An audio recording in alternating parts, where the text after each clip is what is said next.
All right, Jeff, you were at the Oval Office with Elon Musk and President Trump today. What was your main takeaway? Well, first of all, it was just interesting to watch President Trump allow somebody else to sit or to stand in this case and take questions from the press. And it certainly underscored how much leeway the president has given to Musk, how much he trusts him, and how much they are both on the same page with regard to this effort that Musk is leading, which he says is the goal of which is to get rid of government waste and to reduce spending. So just the dynamics of that were quite interesting. And also the fact that Mr. Musk said that he believed his effort was transparent. I asked him, I said, your critics and your detractors say that you're leading essentially a hostile takeover of government. And what's your response to that? And he joked about it first and saying, I have detractors, and then went on to say that he felt that they had a mandate because of President Trump's robust election win. So they, as a duo, I should say, they were very clearly on the same page. And Musk, of course, was also deferential to President Trump and said that he spoke to him almost every day and would check in on things. But it's very clear that he has the president's support. And that was underscored for me simply by the fact that President Trump sat silently at the Resolute desk while Elon Musk held court. Leanne, President Trump was asked about whether or not Doge's actions would need congressional approval. And he said he might consider it, right? You covered lawmakers on the Hill. Are they down with that? Yeah, they actually are. Republicans are anyway. Speaker Mike Johnson said today that the president is taking legitimate executive action. Now, this is something that conservatives, especially Russell Vought, the new OMB director, have been writing about and talking about and wanting about for a couple decades now, which is this expanded executive authority to really take control of the executive branch. To get kind of wonky here, it's called the unitary executive theory, and it has been gaining steam over recent years, and that gives president expanded powers over the executive branch. And now the Republicans in Congress are allowing the president to do it. They're having these discussions over funding, over the budget. But there's also this underlying question of, does any of it matter, especially if the president challenges or doesn't want to do any of it moving forward, whatever Congress passes. So right now, Congress is in a state of allowing the president to do it because it matches up with what they want, Steph. Dave, are we about to see a huge clash between the executive and judicial branches? Well, it's already been happening. And some of these clashes started by the executive branch in every case in the last 3 weeks are litigating stuff that was litigated pretty recently. I'm thinking of CFPB funding, one of the agencies that's being hollowed out as we speak by Russell Vought. Conservatives wanted the funding structure of that agency to exist. They wanted the leadership of the agency to be more fireable. Well, they won that case. They lost with this court, with the 6-3 conservative majority. They lost 7-2 on cutting off the funding stream to CFPB, and the administration did that. So they're very willing to test this. And this is the problem that you run into when talking to Democrats about their resistance and the calls for them to resist more. If the executive branch acts quickly, it's the only branch of government that can act quickly. The old joke used to be, well, how come the president can declare war or drop bombs, but he can't do X or Y or Z domestic initiative? Trump is testing that. Trump is using this ability of the executive to act immediately without Congress or the judiciary weighing in and waiting for the judiciary to rule. Getting rid of people, getting rid of agencies before the judiciary has time to. The only things that the judges have been saying and stopping are you need to freeze these websites or put these websites back online. These layoffs were illegal. There are people who have already been leaving these agencies, people with long careers in them, and are not going to come back. That was always the intent. And this is very well explained before the election. Congress and the judiciary just cannot move at that speed. They're not designed to.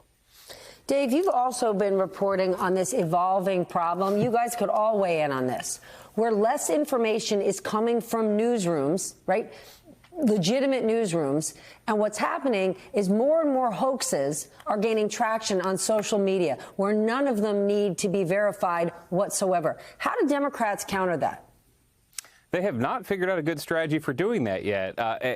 There isn't one. There are lots of people who thought about this, but it's a decades-long process of Americans losing trust in mainstream media. It was sped up around COVID. It was sped up by Donald Trump. He's the biggest beneficiary politically of people saying they don't trust information from mainstream news networks. And I should be a little more specific.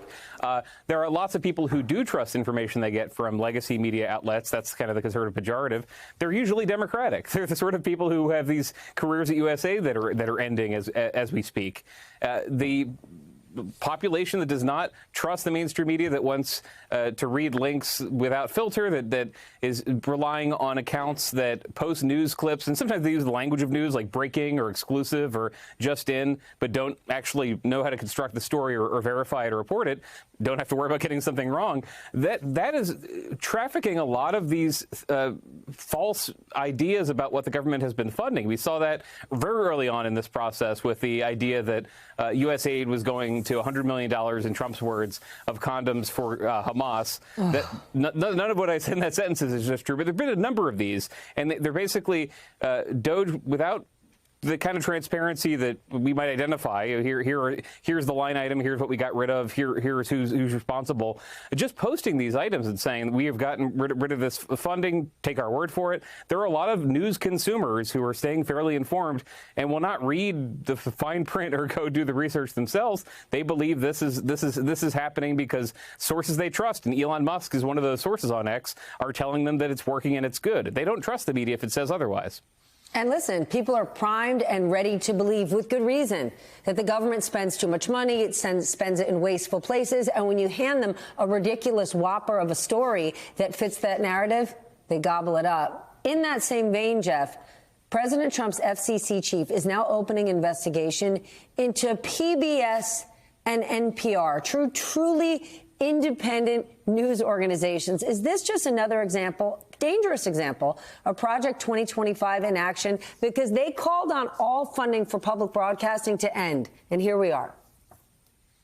Yeah, I think it probably is another example, and I think it's just in line with this administration and President Trump's very aggressive stance this time around against the media and the press and the news organizations that he doesn't like. And when I say this time around, I don't want to downplay the pressure that was put on the media during his first term, but just the list of examples that we could talk about right now, in addition to these two, in terms of lawsuits that he has launched. And by the way, in terms of the response from some of those media organizations, is I think a good example of how much pressure he feels empowered to give now that he has won this second term. And I also wanted to just make a note about the other piece of the conversation we were talking about earlier. Elon Musk in the Oval Office earlier tonight was challenged about that condom story that we were just talking about. And I don't want to say he dismissed it, but he said, I'll make mistakes. We'll make mistakes sometimes, and then we'll correct it. And of course, we as reporters also have to correct our mistakes and do make mistakes. But just the way that he seemed accepting of the fact that it's not a really, really important goal to get it right from the very beginning was an interesting point from the world's richest man and perhaps one of the most powerful people in President Trump's government. Okay, but that was kind of a sideways comment, right? He publicly came out with the nonsense condom story and pushed it. After he answered that question, did he then go to X and say, I made a mistake. This story that was posted here and posted thousands of times on this platform was wrong? Not that I'm aware of. Me either. All right, Leanne, President Trump's signature issue at the center of everything, at the center of the budget fight, of course, no surprise, is immigration. And today his border czar, Tom Homan, and Russell Vought met with Senate leaders, and they begged him for more money. That's according to Lindsey Graham. What do we need to know about this meeting? Yeah, so this was a typical Tuesday lunch that happens in the Senate. They often have guests. Russell Vought and Tom Homan were two of the guests today. And the reason is because Homan, as the reporting says, was literally begging for money, saying, look, Donald Trump ran and won on a mandate of border security and immigration and deportation. And the Department of Homeland Security is running out of money to do what is necessary to implement Donald Trump's agenda. So please give us money. So the Senate has proposed about $175 billion, which is also the amount that Homan says is necessary for the next 4 years to implement this. The Senate's going to move on this process as early as this week, but the House is stuck. They are stuck on how to move this forward, if it should be tied to tax cuts. It's becoming quite complicated. They can't even figure out the process of how to pass how to move forward on Donald Trump's signature agenda. But what's also going to be really important here is that part of this entire process among House Republicans is to drastically reduce government spending. The reason the Senate is moving on this separate bill to increase government spending by $175 billion for the Department of Homeland Security and $150 billion for the Defense Department is because it's so hard to come up with additional funding to offset this and then to continue to cut money. So this is very complicated, but I'm saying it all because of how difficult it is going to be to implement President Trump's key agenda, not only immigration, but also these tax cuts too.